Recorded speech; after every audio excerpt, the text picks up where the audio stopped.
Speaker. Okay, so the first video I'm going to do is welcome to Jenna Smith Coaching. If you're on this website, then you're looking to change your life, you're looking to get some support. What I'm going to do is a few different videos. You're going to learn more about me, more about the resourcing method that I use with my clients, and more about the type of clients I work with. So that's going to be a video, like at the top. Okay, so question one. Who is Jenna and what brought you to this career? I started energy work when I was 15. I was in a car accident and I had a sense when the doctors told me I would never heal that wasn't true.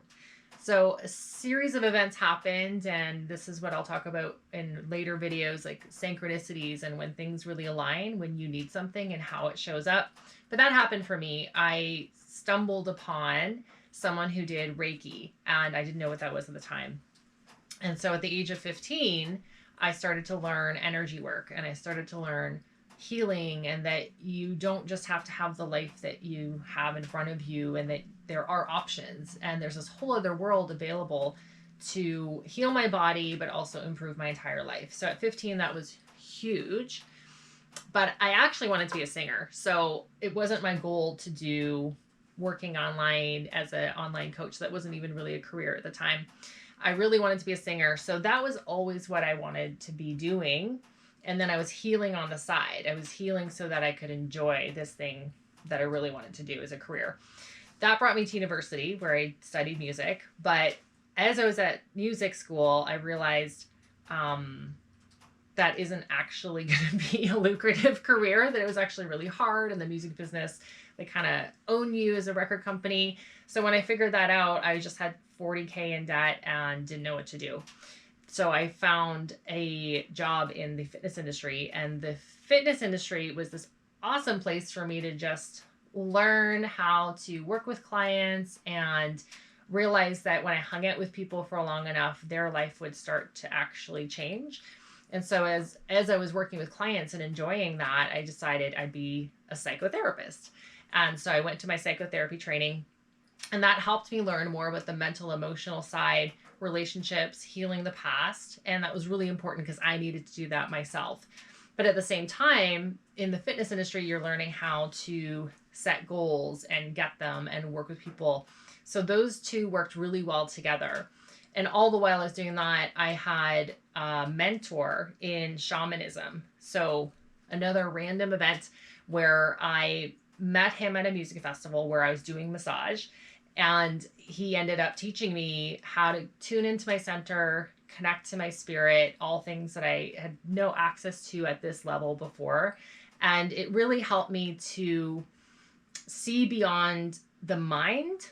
Like when I did Reiki and personal training and psychotherapy, I was still in my head all the time. But when I learned shamanism and I practiced it, it brought me into a space called your being, into your center, into your spirit. And so all of those I was learning at the same time. And I was still feeling stuck.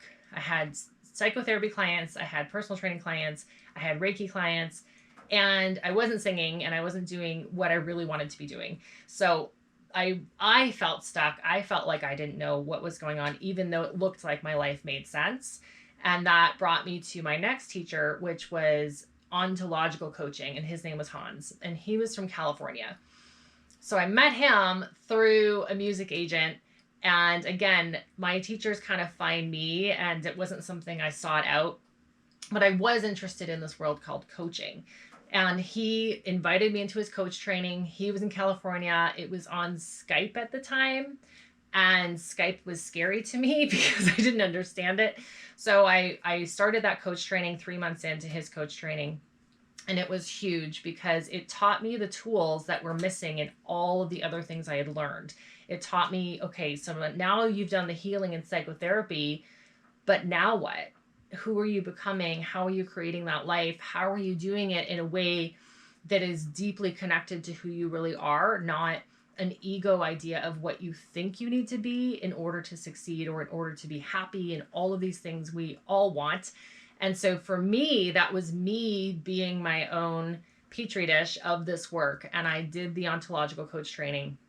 And after that, I felt like I really had all of the pieces of working with the body, working with the mind, accessing the heart center and spirit and your center, and then actually connecting with spirit so that you can hear your voice louder than the noise. So you can really learn to live from your most authentic, truest self.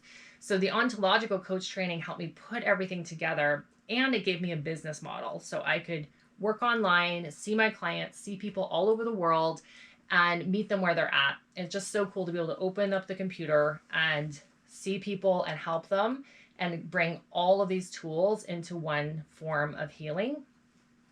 So that's how I got there. Was there anything else after that? Does it look like, was there anything missing in that answer? I don't think so. Okay. Shamanism, psychotherapy, ontology. Yeah. Okay. So what is the resourcing method? So of course now you've already watched the video where I say I learned psychotherapy, I was a personal trainer for a while, I did manual healing therapies, then I learned ontological coaching, but I also had shamanism and energy work. So all of those things come together. And as I was working on myself for so many years, and now with clients after my ontological coach training, I discovered that there were things that people kept getting stuck on, and that there were ways to get them through it. And I noticed these themes, and my first creation was the You Are the Manual program. And that was to say to all those seekers and people like looking outside of themselves that you are the manual to your life, and how to connect to that through your body, through your heart, through your mind, actually managing your mind and connecting to spirit. Eventually that has morphed into the resourcing method. And so this is what I do with my clients.